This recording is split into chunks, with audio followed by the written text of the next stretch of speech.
Palakkad ആലത്തൂരിൽ school bus മറിഞ്ഞുണ്ടായ അപകടത്തിൽ 24 കുട്ടികൾക്ക് പരുക്കേറ്റു. ആലത്തൂർ താലൂക്ക് ആശുപത്രിയിലും ക്രസന്റ് ആശുപത്രിയിലുമായാണ് പരുക്കേറ്റ കുട്ടികളെ പ്രവേശിപ്പിച്ചിട്ടുള്ളത്. നിഖിൽ പ്രമേഷ് തയ്യാറാക്കിയ റിപ്പോർട്ട്.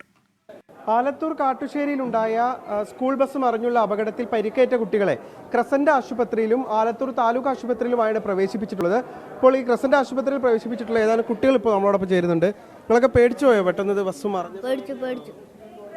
എന്താ സംഭവിച്ചത് ശരിക്കും? പെട്ടെന്ന് വളഞ്ഞ് വഴിക്ക് റോഡിൽ നിന്ന് മഴ പെയ്തുകൊണ്ട് വഴിക്ക് കനാലിക്ക് അങ്ങോട്ട് പോകണു. പെട്ടെന്ന് വീണപ്പോൾ ഞങ്ങൾ പേടിച്ചു. പിന്നെ കമ്പി പിടിച്ച് കയറി വന്നു. പിന്നെ ഞാൻ കയറുമ്പോൾ അപ്പുറത്തെ കനാലിക്ക് പോണു. പിന്നെ ഞാൻ കമ്പി പിടിച്ച് തൂങ്ങിയിട്ട് ആദ്യം വന്ന് കണ്ടത്തുകൂടെ ഇറങ്ങി. എന്നിട്ട് ആംബുലൻസിൽ ഇങ്ങോട്ട് കൊണ്ടുവന്നു. അങ്ങനെ ഇല്ല. നിങ്ങൾ ഈ ആർക്കെങ്കിലും അതിന് ഇറങ്ങാൻ ബുദ്ധിമുട്ടുണ്ടായോ? ഈ മുന്നിലേക്കുള്ള ആളുകൾക്കൊക്കെ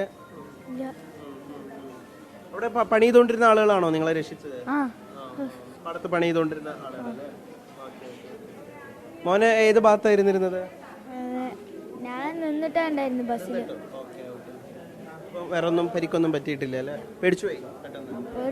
കുഴിയിൽ ചാടിയിട്ടാണോ ഈ കനാലിലേക്ക് മറിഞ്ഞത്?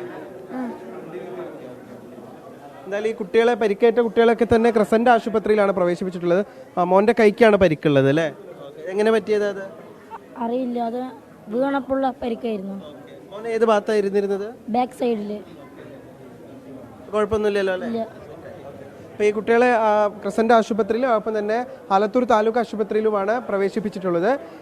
ഈ ആകെ ആശുപത്രിയിൽ പ്രവേശിപ്പിച്ചത് 24 പേരെ എന്നുള്ളതാണ് നമുക്കിപ്പോൾ ലഭ്യമാകുന്ന വിവരം. ഈ അപകടം നടക്കുന്ന സമയത്ത് ഏതാണ്ട് 29 കുട്ടികളാണ് ഉണ്ടായിരുന്നത്. അതിൽ പരിക്കില്ലാത്ത ആളുകളൊക്കെ വീടുകളിലേക്ക് മടങ്ങിപ്പോയി. പരിക്കുള്ള കുട്ടികളെ ഈ ക്രസന്റ് ആശുപത്രിയിൽ ഒപ്പം തന്നെ ആലത്തൂർ താലൂക്ക് ആശുപത്രിയിലുമായാണ് പ്രവേശിപ്പിച്ചിട്ടുള്ളത്. ചെറിയ പരിക്കാണ്, നിസ്സാര പരിക്കാണ് കുട്ടികൾക്കൊക്കെ ഉള്ളത്. ഇപ്പോൾ ഈ മറയുന്ന സമയത്ത് അകപ്പെട്ടതുകൊണ്ടുള്ള ചെറിയ പരിക്കുകളാണുള്ളത് എന്നുള്ളതാണ് നമുക്ക് ആശുപത്രി അധികൃതരിൽ നിന്നും മറ്റും മനസ്സിലാക്കാൻ കഴിയുന്ന കാര്യം. എന്തായാലും വലിയൊരു അപകടം തന്നെയാണ് ഒഴിവായത്. ഒരുപക്ഷെ അല്പം കൂടി അപ്പുറത്തായിരുന്നു ഈ അപ്പുറത്തേക്കായിരുന്നു ഒരുപക്ഷെ ആ തോടിൻ്റെ ആ ഭാഗത്തേക്കാണ് മറിഞ്ഞിരുന്നെങ്കിൽ അവിടെ നല്ല താഴ്ചയുണ്ട് എന്നാണ് പറയുന്നത്. അങ്ങനെയെങ്കിൽ ആ അപകടത്തിൻ്റെ വ്യാപ്തി അല്പം കൂടി വർദ്ധിച്ചേനെ. എന്തായാലും ആശ്വാസകരമായിട്ടുള്ള കാര്യം, അധികം താഴ്ചയില്ലാത്തൊരു സ്ഥലത്താണ് അപകടം നടന്നത് എന്നുള്ളതുകൊണ്ടാണ് പെട്ടെന്ന് തന്നെ കുട്ടികളെ രക്ഷിക്കാനും ഈ ആശുപത്രികളിലേക്ക് മറ്റും എത്തിക്കാനും കഴിഞ്ഞത്. ബസ് ഇതിനോടകം തന്നെ ഉയർത്തി കനാലിൽ വീണു. അതിൽ പരുക്കേറ്റ കുട്ടികളെ പ്രവേശിപ്പിച്ചുള്ള ആശുപത്രിയിൽ നിഖിൽ പ്രമേഷ് തയ്യാറാക്കിയ റിപ്പോർട്ടാണ് കണ്ടത്.